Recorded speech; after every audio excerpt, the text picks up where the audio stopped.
अस्सलाम वालेकुम वरहमतुल्लाहि वबरकातुहू। क्लास 11th का जो हमारा टॉपिक है टाइप्स ऑफ अकोमोडेशन, मैंने इसका एक वीडियो आपको भेजा था फर्स्ट पार्ट। आज इसका सेकंड पार्ट हम डिस्कस करेंगे। टाइप्स ऑफ अकोमोडेशन में हमने पढ़े थे दो टाइप्स होती है अकोमोडेशन में, ऑर्गेनाइज सेक्टर होता है और अनऑर्गेनाइज सेक्टर होता है। ऑर्गेनाइज सेक्टर उस अकोमोडेशन के हिस्से को कहते हैं जहाँ जिसके बारे में आपके पास रिकॉर्ड हो, इन्फॉर्मेशन हो, रिटन हो, चाहे ऑनलाइन हो, ठीक है ना, उसको हम अकोमोडेशन इन ऑर्गेनाइज सेक्टर कहते हैं। तो इसमें हमने दो चार जो है टाइप्स इसके डिस्कस किए थे। आज इसके बाकी वाले जो टाइप्स है वो डिस्कस करेंगे। इसमें हमें चौथा टाइप जो है fourth one resort hotels. Resort hotels क्या होते हैं? ये वो होटल्स होते हैं जो माउंटेन्स, बीच या कुछ ऐसे एरियाज जो नेचुरल ब्यूटी के जो है अराउंड होते हैं, उस जगहों पे ये होटल जो है बनाए गए होते हैं। उस जगह पे होटल जो है एस्टेब्लिश किए हुए होते हैं। तो ये होटल्स नीड किन की कहते हैं? मोस्टली कैटर जो हॉलीडे मेकर्स होते हैं, टूरिस्ट्स होते हैं, ठीक है, जिनका रीज़न होता है वहाँ पे जाना बाय हेल्थ होता है या टेंशन एटमॉस्फेयर होता है, ठीक है ना, उस वजह से वो इन जो है नेचुरल ब्यूटी जो है अल्लाह ताला ने जो दी है उस नेचुरल ब्यूटी को एक्सपीरियंस करने के लिए जाते हैं। उस रीज़न की वजह से वो इन हेल्थ रिजॉर्ट्स में जाते हैं, जिनको हम मोस्टली हेल्थ रिजॉर्ट्स कहते हैं, ठीक है ना।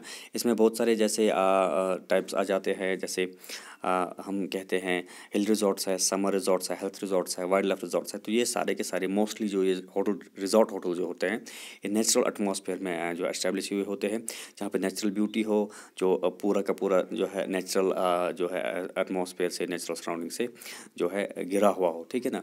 तो मोस्टली जो सबसे ज़्यादा इंपॉर्टेंट जो रहता है इसमें reason rest, relaxation and entertainment जो होता है, ये की फैक्टर्स होते हैं जिसके ज़रिए से ये रिजॉर्ट्स बनाए गए हैं, जिसकी वजह से रिजॉर्ट्स बनाए गए हैं, ठीक है ना। तो मोस्टली जो टूरिस्ट्स होते हैं, मोस्टली जो हॉलीडे मेकर्स होते हैं, वो नेचुरल प्लेसेस पे जाते हैं, उनको एक्सपीरियंस करने के लिए जाते हैं। वहाँ पे जो होटल्स मिलते हैं उनको हम रिजॉर्ट होटल्स कहते हैं।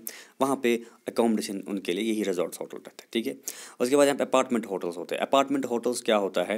ये जो होता है इसका जो फर्नीचर अकोमोडेशन रहता है ना, ये वो रेंट पे देते हैं बहुत सारे टाइम के लिए। अगर कोई जो है टूरिस्ट जो है जो है अपने टूरिस्ट या ट्रैवलर अपने घर से बहुत टाइम के लिए घर से दूर है, he is away from his home for long time, तो तब ये अपार्टमेंट होटल्स का जो है वो इस्तेमाल करते हैं, ठीक है ना। तो प्राइसेस जो होटल्स है अपार्टमेंट होटल्स में वो बाकी होटल्स के जो है अगर हम कंपेयर करेंगे तो इनका जो प्राइस रहता है, इनका जो रेंट रहता है वो कम रहता है।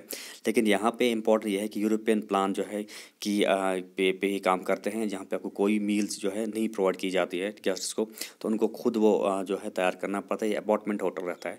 आपका अपार्टमेंट होटल में आपको एक जो है फर्नीचर दिया जाता है, एक रूम दिया जाता है, आपको उसका रेंट देना है। आपके पास कोई मील्स वील्स जो है नहीं आएगा, ठीक है ना। तो आपको खुद तैयार करना है, दैट्स अपार्टमेंट होटल, ठीक है ना, जहाँ पे कोई मील्स आपको प्रोवाइड नहीं किया जाएगा।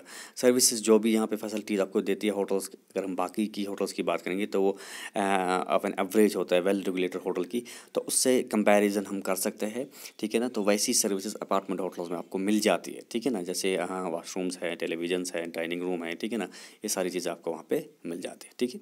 उसके बाद फ्लोटिंग होटल्स है, एक और सिक्स्थ जो है टाइप है अकोमोडेशन इन ऑर्गेनाइज सेक्टर में। तो फ्लोटिंग होटल्स ये ऐसे होटल्स होते हैं, ये ऐसे जो है एस्टेब्लिशमेंट है तो होते हैं जो on the surface of water जो है बनाए गए होते हैं, या on the surface of water जो है फ्लोट करते हैं, हम फ्लोट कहते हैं, ठीक है ना। तो लाइक वे सी वाटर है, हमारे पास रिवर है, लेक है, इनके ऊपर जो फ्लोटिंग अकोमोडेशन है जिसको हम मोस्टली हाउस बोट्स के नाम से जाने जाते हैं। या हम कश्मीर की बात करेंगे, केरला की बात करेंगे, जहाँ पे हाउस बोट्स को हम फ्लोटिंग होटल्स कहते हैं। वहाँ पे जो है पॉपुलर टूरिस्ट एरियाज़ होती हैं। इनकी बेस्ट एग्जांपल है कश्मीर और केरला की जो हाउस बोट्स है, वो बेस्ट एग्जांपल है फ्लोटिंग होटल्स की, ठीक है ना। तो बहुत सारी कंट्रीज़ में जो लग्जरियस जो ओल्ड लग्जरी शिप्स जो थी उनको कन्वर्ट किया गया है फ्लोटिंग होटल्स में, ठीक है ना, जो बहुत सारे लार्ज नंबर ऑफ टूरिस्ट की डिमांड्स को कैटर करते हैं, उनको सर्व करते हैं, ठीक है ना। जो फैसिलिटीज़ और सर्विसेज होटल में जो दी जाती है फ्लोटिंग होटल्स में, वो भी that also have various categories, वो भी कैटेगरीज पे डिपेंड करता है, based on range of facilities क्या होगी, सर्विसेज क्या होगी जो वहाँ पे दी जाएंगे, उस हिसाब से वहाँ की फैसिलिटीज़ और सर्विसेज जो है उनको कैटेगराइज किया गया है। तो मोस्टली फ्लोटिंग होटल, कश्मीर की बात करेंगे, हाउस बोट्स है हमारे पास यहाँ पे, ठीक है ना। वहाँ पे जो टूरिस्ट लोग हैं वो रहते हैं, केरला में हाउस बोट्स है, वहाँ पे जो लेक, डल लेक के ऊपर जो रहता है हमारे कश्मीर में, उसको हम कहते हैं जो हाउस बोट्स, उनको हम फ्लोटिंग होटल्स के नाम से जाते हैं, ठीक है ना। उसके बाद heritage hotels. Heritage hotels old monuments होते हैं, यानी हेरिटेज एक मीरास रहता है, ठीक है ना, या पैलेसेस होते हैं, ठीक है ना, जैसे रानी पैलेस है, ठीक है ना, इंडिया में। ऐसे ही कुछ मोनूमेंट्स होते हैं जो एक रॉयल एक्सपीरियंस देते हैं गेस्ट्स को, क्योंकि वो महल खाना जैसे होता है, रानी पैलेस जैसा है महल खाना है, ठीक है ना। तो ओल्ड मोनूमेंट्स है वो क्या करते हैं इंडिया में की अगर हम बात करेंगे तो हेरिटेज होटल्स की बहुत सारी जो है हम हमारे पास बहुत सारी कलेक्शन है हेरिटेज होटल्स की। तो जहाँ पे जो है टूरिस्ट लोग रहते हैं, लॉजिंग करते हैं वहाँ पे, ठीक है ना, स्टे करते हैं वहाँ पे, ठीक है ना।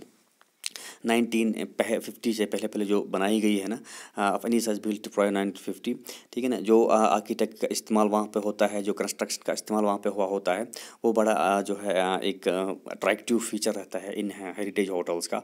तो यहाँ पे जैसे लिखा गया है उमेद भवन पैलेस जोधपुर है, नरीन निवास पैलेस जयपुर है। तो ये दोनों के दोनों जो है महल खाने हैं, इनको हम हेरिटेज होटल्स के नाम से जानते हैं, क्योंकि ये 1950 से पहले बनाए गए हैं। ये महल खाने बादशाहों की जो है जगह है होती है, यहाँ पे रहा करते थे, फिर इनको कन्वर्ट किया गया in heritage hotels for promotion and development of tourism. तो बहुत सारे टूरिस्ट जो है वो इन हेरिटेज होटल्स का जो है इनकी जो फैसिलिटीज़ है, इनकी सर्विस अवेल करते हैं एकोमोडेशन के लिए, यहाँ पे स्टे करते हैं, ठीक है ना। और इनके पास जो फैसिलिटीज़ जो सर्विस है वो है महाराजा की हिसाब से रहती है, ठीक है ना। जो बादशाह के हिसाब जो होते हैं उनकी जो फैसिलिटीज़ उनके वक्त पे दिया जाते थे, वैसी फैसिलिटीज़ इनको यहाँ पे इस होटल्स जो हैं हेरिटेज होटल्स में इनको दी जाती है। तो इनकी जो रेट है, इनकी जो रेंट है, वो भी कुछ जो है एज़ कम्पेयर अगर हम बाकी की बात करें उनसे कुछ ज़्यादा रहती है, क्योंकि इनमें जो फैसिलिटीज़ है, जो सर्विसेज हैं, वो शाहाना अंदाज के तरीके से होती है। तो ये था हमारा एकोमोडेशन इन ऑर्गेनाइज्ड सेक्टर। ऑर्गेनाइज्ड सेक्टर के जो एकोमोडेशन उनके हम के टाइप्स पढ़े। तो इंशाल्लाह कल हम पढ़ेंगे एकोमोडेशन इन अनऑर्गेनाइज्ड सेक्टर में हमारे पास क्या क्या अकोमोडेशन है, जिनके बारे में आपके पास रिकॉर्ड नहीं होगा, जिनके बारे में आपके पास जो है कोई इन्फॉर्मेशन नहीं होगी। तो ऑर्गेनाइज्ड सेक्टर के बारे में आपके पास इन्फॉर्मेशन रहती है, आप कहीं पे भी देखो, ब्राउज़र देखो, गूगल देखो, वेबसाइट्स जो है इनकी देखो, तो आपके पास inn apartment, floating hotel, heritage hotel है, या 5 स्टार है, 3 स्टार है, कमर्शियल होटल है, रिजॉर्ट होटल है, सब के बारे में आपको इन्फॉर्मेशन मिल जाएगी, ठीक है। तो इंशाल्लाह मुझे उम्मीद है आज जो है ये टॉपिक हमारा types of accommodation organised sector जो है वो कंप्लीट हुआ, या आपको अच्छे समझ आया होगा। इंशाल्लाह कल अनऑर्गेनाइज्ड सेक्टर ऑफ अकोमोडेशन हम पढ़ेंगे। तब तक के लिए अल्लाह हाफ़िज़, अस्सलाम वालेकुम।